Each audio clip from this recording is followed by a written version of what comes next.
Well, hello there. We are starting a brand new little mini series where we showcase all the farms we use throughout our hardcore series in the order we would build them, as well as detailed instructions of how to build them and some options of different designs of this same farm. Now, this one here is Java exclusive, and this will be our iron farm.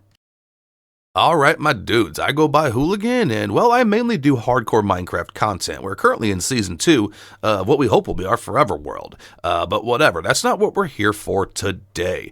We are going to be exploring the how, the where, and the why of the farms I use throughout my series. How we build them, when is the optimal time to build them, and then what do you do with the materials you gather after you build them? Well, that's what we're about to do. We're going to go a little bit more in detail than your standard tutorial, but there will be a detailed tutorial. I believe it starts around the 4-minute mark if you want to jump right into the build. And of course, as the title says, the focus of this one is the iron farm. Now, by the time we hit 1500 days, this thing had produced over 6 chests of iron blocks. Stupidly effective. Very, very small. It doesn't look small because we housed it in a castle, but the entire farm is actually housed right there in a 6x6 little module, and the kill chamber just brings it over here. Anyways, let's get into these builds. Okay, so first up is the where. You start a brand new survival world or a hardcore world. Where do you want to put your iron farm? You need to think about this right when you start the game. Why? Because spawn chunks are very important to this iron farm. It will still work, but you'll have to be very close to it to work if you don't put it in your spawn chunks. So right here is where we spawned. We immediately mark our spawn. Now let's see what kind of chunk radius we have to work with. We take a second to map our starting chunk. This isn't necessary to do, and I would never actually do this in a survival world, but it will help with this tutorial. Now we have our spawn chunk just mapped out, which means this chunk and any chunk surrounding it will always be active. Now this is actually a very, very good location to spawn in if you want to build an iron farm very, very early, like within the first day or so. Why? Because these couple of trees around here and that village's resources plus the villagers is literally everything you need to build this farm. Now the question of when and a little bit more of the why. Well, when should you build this farm? I say as soon as possible. I usually do it within the first 10 days. Now, I would say you will need a bit of armor, some weaponry, preferably a bow, a decent food source, and leads if you can steal them from a wandering trader. The reason for this is you will have to capture a zombie, which means you will have to fight some other mobs and stay alive while you're doing it. Now for the how. Let's get to building this. Now, the material list for this farm is actually quite cheap, and all of these numbers are not exact, and the reason is, I'm not only going to show you how to build the farm, I'm going to show you how to build several different versions of the kill chamber and the spawning platform as well as the collection system. Now, as far as the staples that most of them are going to use is 2 water buckets, a bucket of lava, at least 3 beds. They say at least because you can expand the farm in some situations if you want to, but I don't see the need to because you'll end up just overflowing. You will need some trap doors. You will need some fence gates for one of the designs. You will need some signs for another one of the designs. You will need either an item to get a zombie to pick up or a name tag to keep the zombie alive forever. I recommend bringing along some torches so you can light up certain areas while you're working, as well as whenever you're trying to capture the zombie, you can kind of control where the mobs spawn. The hoppers, you will need them. However, you don't need to bring them with you. You can use the iron from the iron farm to build the collection system after the farm's set up. Now, I do not recommend using wood unless you have fire tick off in your world. Now, in my worlds, I do have fire tick off because I don't like my stuff burning down. And then, of course, you will need something to collect the stuff in. That's up to you, whatever you want to do there. You could even do shulkers if you're a crazy lad like that. Now, these 2 items are here for a specific reason. I do not recommend using any fence in the build at all, because the iron golems can get stuck when they spawn in it and stop the farm. Same thing with the glass. Now there is a stack of glass here because one of my favorite designs of the farm, I will use it to show the drop chute for the killing chamber because it won't affect the spawns. Anyways, I think that's about it. Let's get to it. Once you've chosen exactly where you want to start building your farm, you want to clear out any obstacles in your way within a 17 block radius around where the farm is going to be, where the villagers are going to live. I would then recommend building up 13 blocks to where you want to actually build the farm. Now, this isn't completely necessary to go this high, but it does make it foolproof. Using building blocks, we're going to make a 3x3 square. Now, the position and direction of this square that you make does not matter. You can make it in any way, shape, or form that you feel like doing, as long as it's 3x3. And then we're going to put 3 beds in a row. This is going to be where the villagers are going to live forever. Now we need a safe place for the villagers to live and taunt a zombie with their brains forever and ever and ever. So we built a 3 tall wall all the way around the beds. Not in the front, just any portion that is touching the beds. We added an extra couple blocks just for symmetry, but if it's touching the bed, 3 tall wall. Now we go ahead and add a nightlight for our villagers because we're nice and benevolent like that. And it's time to set up our, what I'll call the teasing chamber. Now watch where we put these slabs. Bottom slabs on the middle blocks. Yeah, just like that. And then solid blocks all the way across the top.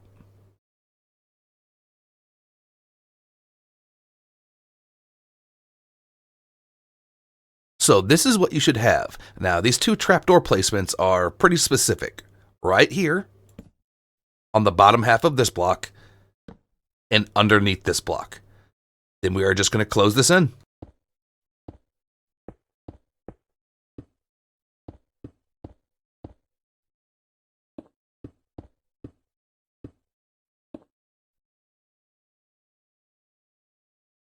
And just like that, we are ready to get our villagers and our zombie in here. Now here is where those extra blocks are needed. We're going to need to get the villagers from the village into the spawner. And we do that by building a bridge system, and we're going to bring them up along it. Now there are several ways to get the villagers up into their new home. You could build a rail system and just drop them in there. You could bring them over here and lure them up with drop blocks. There's many different ways. However, the way we are going to do it, because leads are not that hard to find, and a boat's really easy to make. I'm going to show you how I would actually do it. Get the villager in the boat, and lead him over to a second villager. This might take some coercing. There we go.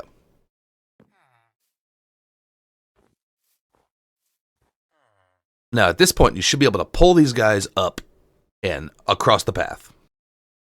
Now, villagers are very dumb, so there's other ways to do this, but this is by far what I consider to be the best way. And if they get stuck where they won't pop over a certain ledge, just pillar up a little bit and they will hop over it.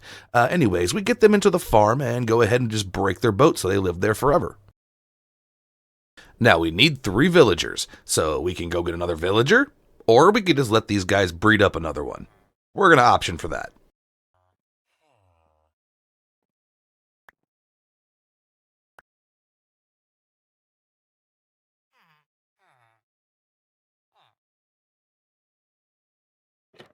And we'll just close that just for safekeeping of the baby. When this guy grows up, this portion of the farm is done. All we have to do now is build a kill chamber and get a zombie in here, and it will immediately start working. Alright, all 3 of our villagers are adults now, so we went ahead and reopened that trap door right there. Now we can close off this villager section, and they will be safe in there forever. And we're doing that with slabs specifically. Just like so. And now we have our staircase leading up to where we're going to drop the zombie in. Now what we want to do to protect ourselves and make this easy, 2 up on each side, and put a trapdoor right here. Just open it up. They will think they can walk right over it, because they are very dumb. Now you have 2 options when it comes to capturing a zombie. You can name tag it, which will keep it alive forever unless it gets killed, or you can have it pick up an item, something really mundane like a random wood block or a stick. It doesn't really matter. Now the problem with that is that's what I would normally do, because I would build it early and I wouldn't have a name tag yet. However, we've been doing this tutorial in creative and we have no local difficulty, and well, they don't even pick up items in creative anyways, so it would be very, very rare for one to pick up an item, and that would just take a long time, probably 1 out of 60 or 70. So we're going to go ahead and just turn it tonight, name tag a zombie, and get him up there. But normally I would throw an item and have them pick it up. I wouldn't probably waste a name tag on it. And we'll just go ahead and do this in survival. Let's see if we can't find a zombie. There's a zombie friend.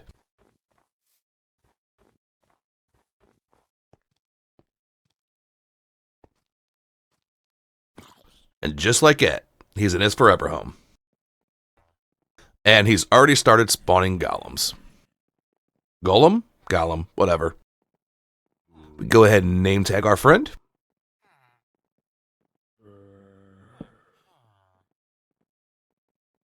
Now we want to try to get a trapdoor right above his head.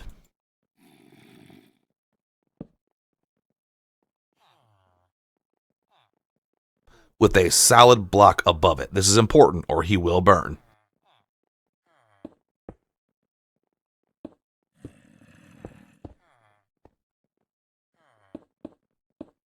And just finish that off with slabs. Now all we need is a kill chamber. As for the spawning platform and the kill chamber, this is what makes this a somewhat modular design, because we can put those underneath the farm, we can put them above the farm, we can put them on any side of the farm. Any of those options will work. Now, what we are going to do for the sake of this video is we're going to put it just right underneath it. Now, that being said, I would normally put it to the side and have a water system to take the golems somewhere else to be killed. Why? Because the quicker they get away from the villagers, the quicker new ones can spawn. But I'll show that just a little bit when we're done. Let's go whip up this little area right here. Now, at this point, you can remove any of the temporary blocks you placed for pathing. We're done with those and ready to finish this farm. In just a second, I'll show you some tips and tricks and other designs that you can do with the core base of this farm. But for right now, we're just going to make a 7x7 underneath the villagers. Now, there are a few rules when you decide where you want to put this. It can be no more than 6 blocks below or above the villagers, and no more than 8 horizontally away from the villagers. So once you decide that, you'll have a good idea of where you want to actually build the platform. And go ahead and get it set up. This first kill chamber we're going to set up is very, very simple. Probably as basic as you could possibly get. But let's get it done real quick. Pick a side that you want the golem to be pushed to be killed. And start walling it in, like so.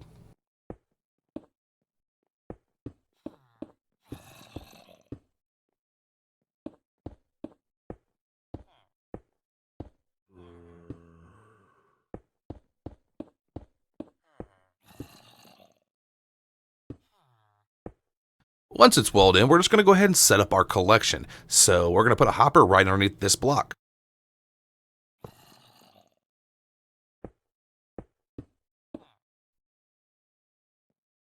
Another one going into it.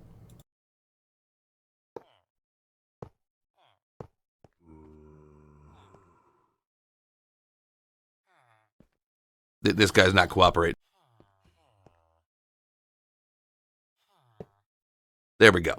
And then those ones going into that. And the reason for that is when you place your water buckets in the corner, it does a little something like that. And then we're going to bring our wall right across it.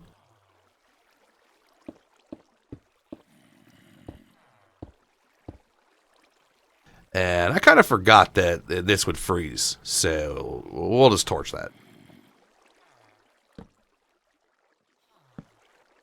And for the actual killing mechanism, we're going to put a wall right here and one more on top of it.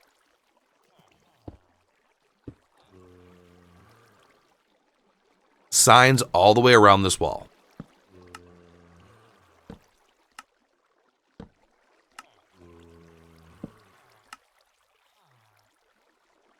Then signs on those signs.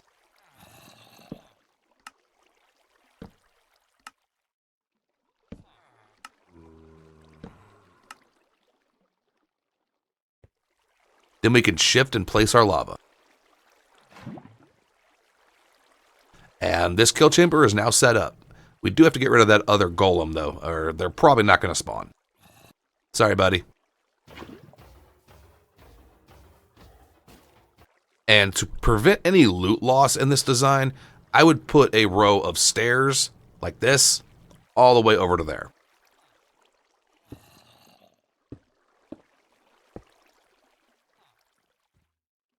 And this version is now done.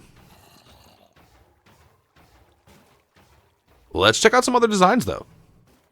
Our second design is very, very small. It actually turns this whole farm into a symmetrical 6x6 that could be very easily concealed in a tower and such.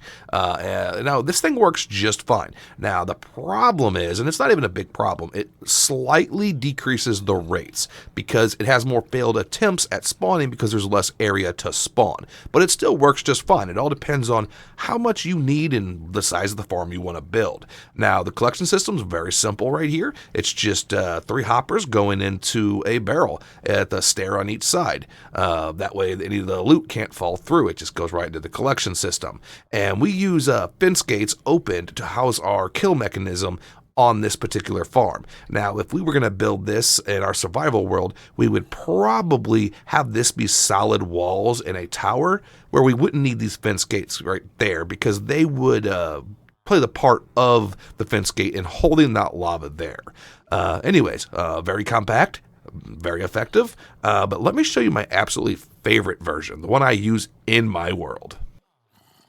Now, this is by far my favorite design of the farm. It's the exact same module that houses the zombie and the villagers. It just has a water path that brings them over here. And the reason I like this is for, well, multiple reasons. Well, one of the main reasons is aesthetics. It makes a nice little arch that you could fit in a little, I don't know, a castle gate, a tower, whatever you want to do. It's not that hard to conceal. And also, it's a bit more effective because the villagers can only see an iron golem 16 blocks away. So once it reaches about that point right there, they can attempt to start spawning another one.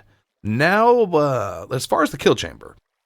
Now, the kill chamber is pretty similar to the other kill chambers. There are 3 rows of 3 signs on the second block, 1 bucket of lava on top of that, and a collection system of hoppers and a chest. Very, very simple. Now, one quick note, if you utilize the wall design instead of solid blocks in your water pathing for the kill chamber. Let me show you. Let's say you add a block or anything else to the top of this wall. Well, it makes a little area that juts out, and this can happen. Yeah, that's no good. They will get stuck there. That's just something to keep in mind when you design your kill chamber. Now let's AFK this for an hour and see what we actually end up with this specific design.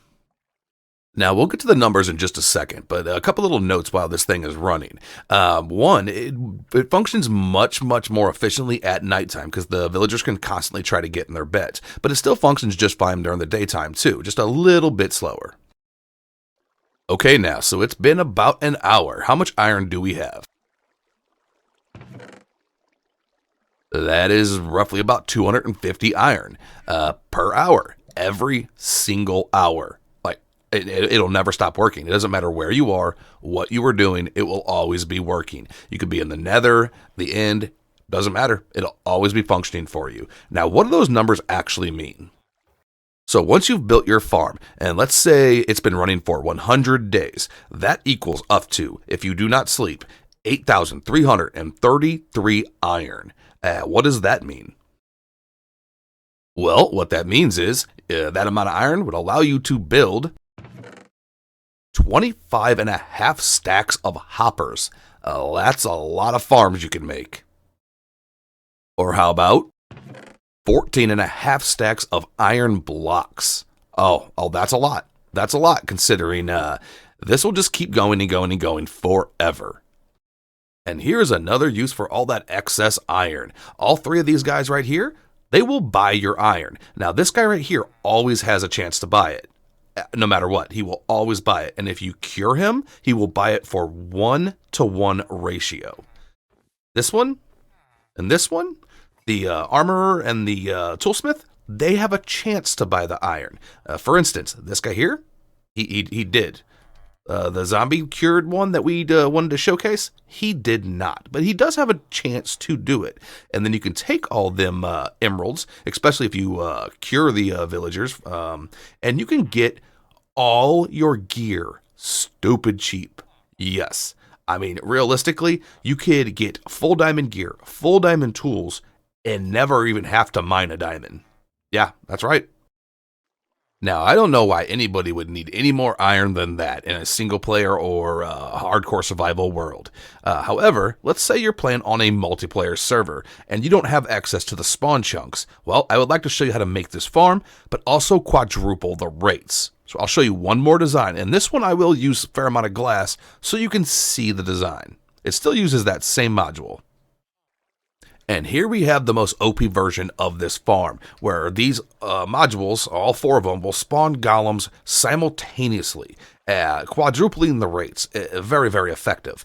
And they all collect up into that same kill chamber. Now, each one of these guys is far enough away from the other to not affect their independent spawns, as well as, as soon as they drop down in there, each one can start attempting to spawn again. Now, this is very, very effective, and we did use glass on this build. Now, I said earlier in the episode that do not use glass. This one's a little different, because the only place an iron golem can spawn is right there, on the side with the villagers. And when you're doing this design, or the one before this, you always want the water path to come out the side of the villagers, because yes, they can get stuck in that glass block right there, but the water path will push them right back out of it. And the kill chamber's no different than the last one. 9 signs with a bucket of lava on top of it. I actually put 2 buckets of lava in this one, but you don't have to. We built our kill chamber in this pretty much the center of our spawning chunk, and all these chunks around it are active. Now, the surrounding chunks, each one is just enough to contain each module of this farm, because every chunk around that center is active. So this is doable in a single player world where this will always function and never stop, just like the other farms. Now, I know most players already know this, but if you don't know, this design here and the one before it, this water pathing, it's very, very simple. Walls go along to keep the water from leaving the path, and it's 7 blocks long, so the water can drop down 1, 8 more blocks into the kill path.